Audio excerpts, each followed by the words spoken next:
আসসালামু আলাইকুম guys, welcome back to my new blog. আর আজকের ব্লগটি হতে যাচ্ছে সুপার ইন্টারেস্টিং বিকজ আজকে আমি চলে আসছি বাংলাদেশ মিলিটারি মিউজিয়ামে। আর এই মিউজিয়ামটি বাংলাদেশ ঢাকার বিজয় সরণিতে বঙ্গবন্ধু শেখ মুজিবুর রহমান নব থিয়েটারের পাশে অবস্থিত। এটি আধুনিক প্রযুক্তি সমৃদ্ধ প্রদর্শনী কেন্দ্র। এখানে বাংলাদেশ সেনাবাহিনী, নৌবাহিনী ও বিমান বাহিনীর গৌরবোজ্জ্বল ইতিহাস এবং বিভিন্ন যুদ্ধাস্ত্র সংরক্ষিত আছে। বাংলাদেশ মিলিটারি মিউজিয়াম অর্থাৎ বাংলাদেশ সামরিক জাদুঘরের সাধারণ প্রবেশ টিকিটের মূল্য জনপ্রতি 150 টাকা করে। 5 বছরের কম বয়সী শিশুদের জন্য কোনো টিকিটের প্রয়োজন হয় না। বাংলাদেশ সামরিক জাদুঘর প্রতি সপ্তাহের বুধবার এবং সকল সরকারি বা জাতীয় ছুটির দিনে সম্পূর্ণ বন্ধ থাকে। এই দিনগুলো ব্যতীত আপনাদের ফ্যামিলি অথবা বন্ধু বান্ধব নিয়ে এই মিউজিয়ামটি ভিজিট করতে আসতে পারেন। আর এই মিউজিয়ামটি সকাল 10টা বেজে 30 মিনিট থেকে সন্ধ্যা 6টা বেজে 30 মিনিট পর্যন্ত খোলা থাকে।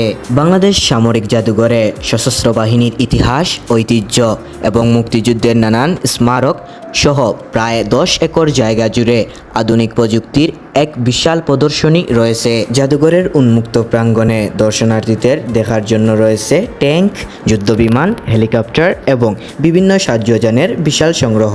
নতুন প্রজন্মের জন্য ইতিহাসকে আকর্ষণীয় করতে এখানে audio visual presentation, virtual reality, hologram এবং 3D আর্ট গ্যালারির ব্যবস্থা রয়েছে, যা শিশু কিশোরদেরকে ইতিহাস জানতে অত্যন্ত আগ্রহী করে তোলে।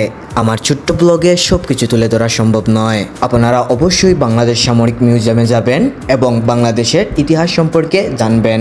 আমার মতে বাংলাদেশের প্রত্যেক নাগরিককে একবার না হলেও বাংলাদেশ সামরিক মিউজিয়ামটি ভিজিট করে আসা উচিত। এতে করে রাষ্ট্রের সকল নাগরিক বাংলাদেশের ইতিহাস সম্পর্কে জ্ঞান অর্জন করতে পারবে। আপনাদেরকে বাংলাদেশ মিলিটারি মিউজিয়াম ভিজিট করার আমন্ত্রণ রইল। সো গাইজ, আজকের ভিডিওটি এই পর্যন্তই। দেখা হচ্ছে নেক্সট কোনো ভিডিওতে আপনাদের সাথে। ততক্ষণ সবাই ভালো থাকেন, সুস্থ থাকেন। আল্লাহ হাফিজ।